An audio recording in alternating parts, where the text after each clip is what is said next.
Welcome, everybody.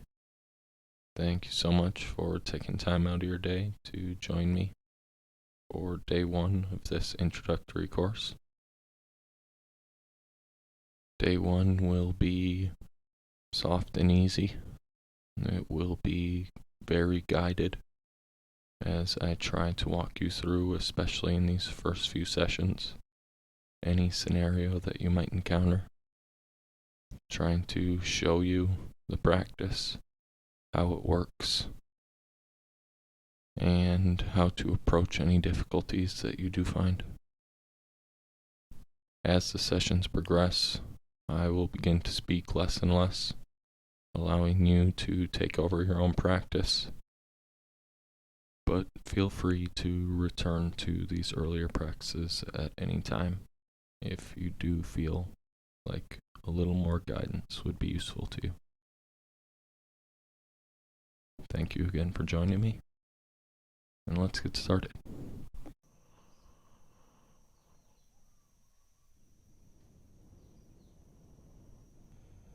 Come to a seated position, however you like. Make yourself comfortable. Either sitting in a chair, in the grass, on a cushion. But in general, it helps to sit with a strong, erect spine. You want a calm mind, but an energized body. Because this is a very calming and a very relaxing method. And it's too easy to grow tired. So remind yourself to stay active and high energy here. Once you've found your position, set your intention. It helps to set an intention because, especially with meditation, it's too easy to justify letting your mind roam. Meditation is simple, but it's not easy. And you do have to decide to show up. And once you do, you have to put in the work. It's not going to come easily to you. And if you dismiss it, you won't get any benefits from the progress that you could be making. So settle in, set your intention, commit to leaving everything else outside today, and set aside these 10 minutes just to practice, just to focus. Everything else can wait for just 10 minutes. Then let's start by simply observing the breath. You don't need to alter or change your breath. Just let it come how it does naturally. Meditation is not about trying to induce a certain state. It's just about observing the state that you're already in. So let your breath come to you deep or shallow. And just try to envelop the breath with your complete awareness.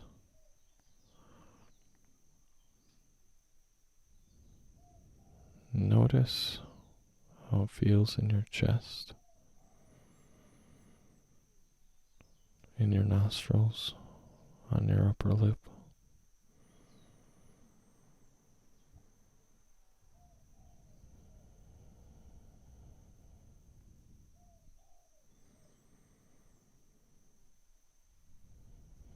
Just let the breath come to you naturally.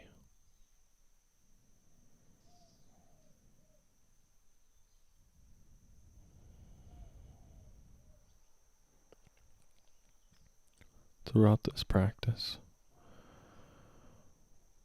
whenever you find your mind running, thinking thoughts, remember what you set your intention for, and use the breath as a baseline to return to. There's nothing special about the breath, except the fact that it's always with us. It's a sensory object that we always carry with us and can always return to very easily. So use that.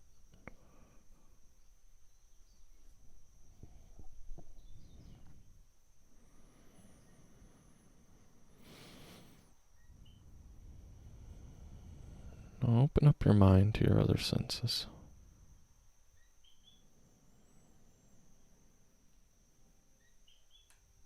What do you hear?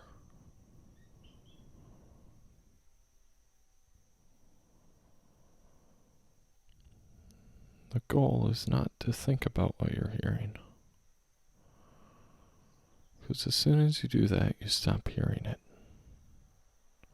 At least you stop observing it. You stop listening to it. Rather, the goal is just to observe the sound.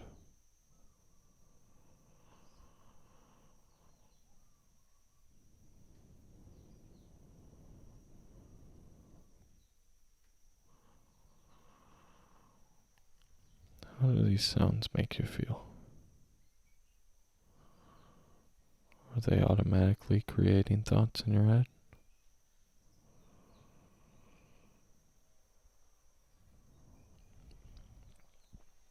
This tends to happen with our sensations.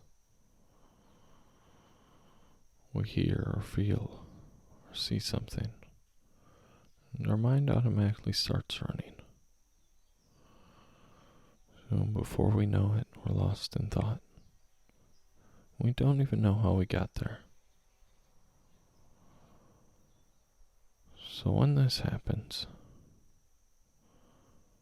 return to your breath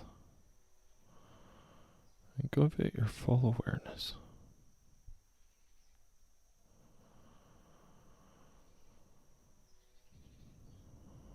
There's no reason to judge the fact that you were lost in thought. Just notice it and observe how as soon as you pay attention to your thoughts, they disappear. Just like as soon as you started thinking about the sound, it disappeared.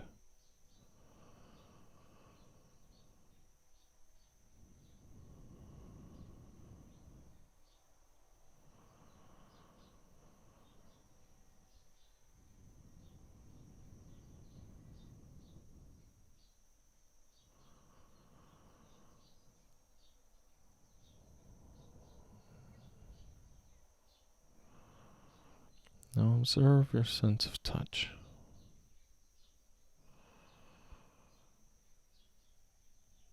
Perhaps your knees are aching from the way they're sitting, the way that they're bent beneath you, or your butt or back are becoming warm against the cushion or the chair you are leaning against. Or you feel the heaviness of your body against the ground, the areas in which the pressure is the most intense.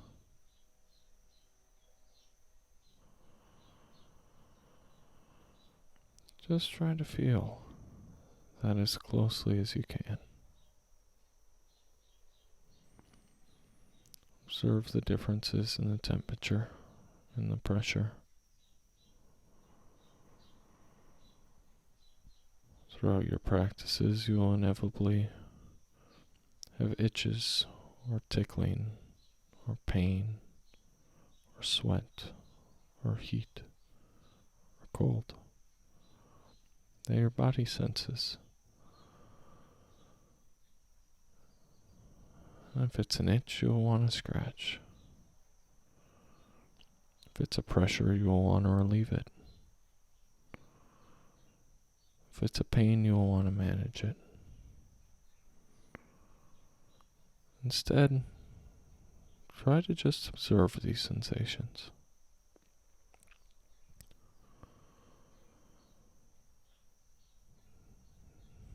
Notice how with time they do fade away.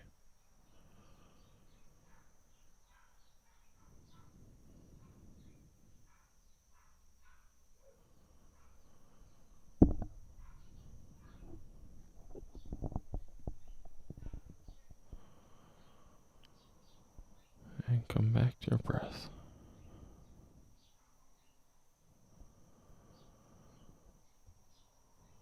Giving it your full awareness.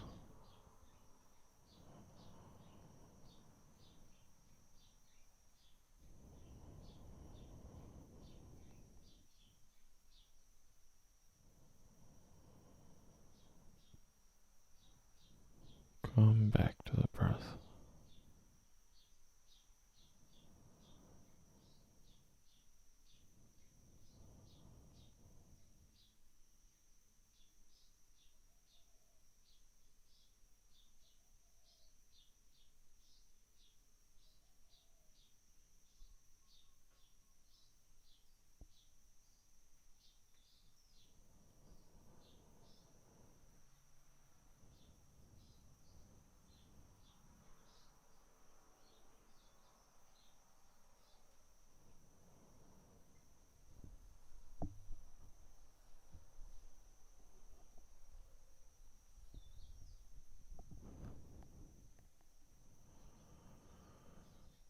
And come back to the breath.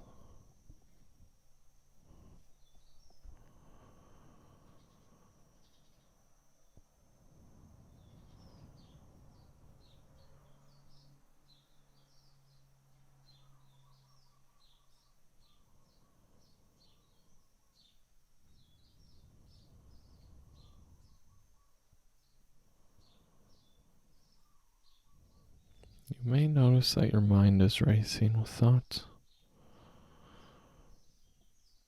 This is normal. It's part of the practice. Just observe that you went astray and come back to the breath. Notice how when you catch yourself you may feel frustrated or annoyed. Or feel like you're hopeless in your endeavor.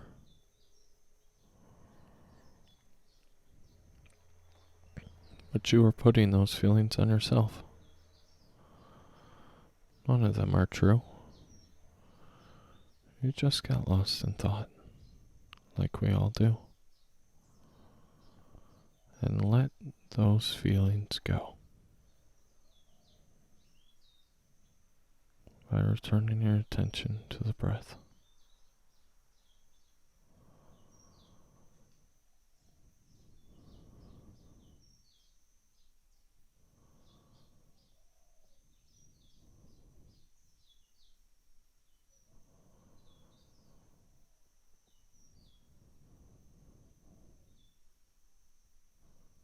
And when you're ready,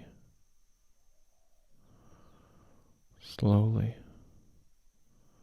very slowly, open your eyes. You can flutter them open, take your time. A lot of times it can be a real shock. Meditation is made to be taken out into your everyday life, not just for these minutes we sit here and practice it. So open your eyes slowly to allow the meditation to blend back into your reality.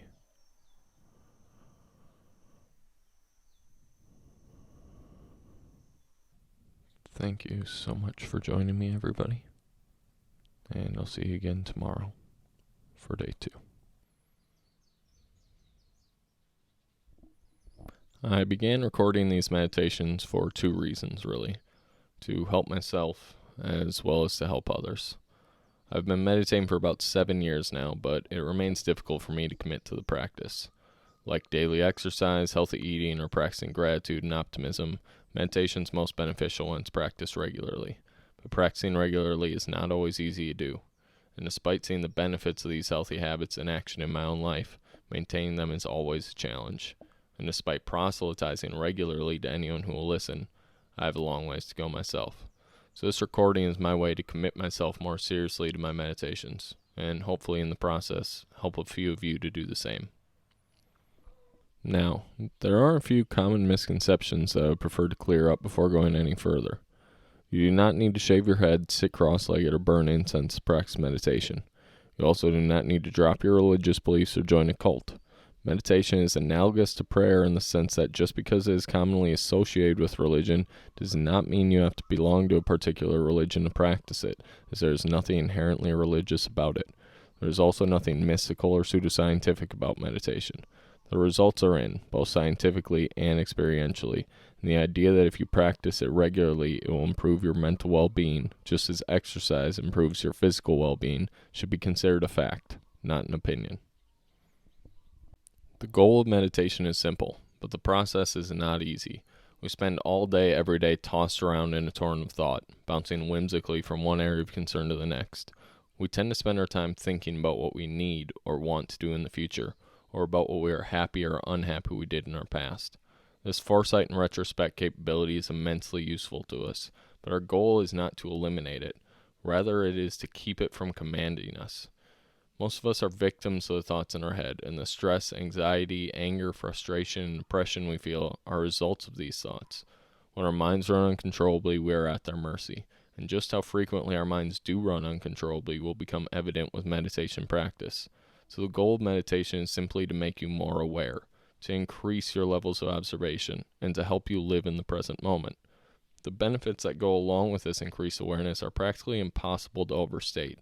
You see, life begins and ends in the mind. When that light goes out, so do we. When that light is disturbed, so are we. Understanding that fact, it suddenly becomes very clear why training your mind is so unbelievably beneficial. When it comes down to it, your happiness is determined by your thoughts. Consequently, learning how to manage your thoughts is vitally important to happiness. With time and practice meditating, you will learn to observe your mind more closely, and you will improve your ability to mediate your thoughts, to let go of the negative thoughts that are holding you back, and to reinforce the thoughts that make you feel alive, strong, and happy. You will begin to catch yourself cycling through negative thought patterns, and will realize the impact that they are having on you, and you will begin to understand that your unhappiness is a choice, that you are creating it by continuing to think negatively, and that you can escape your pain by simply changing your thoughts and being grateful or optimistic. This is not wizardry. It is simple. It is common sense. But it's not easy. So that's what we're here to work on.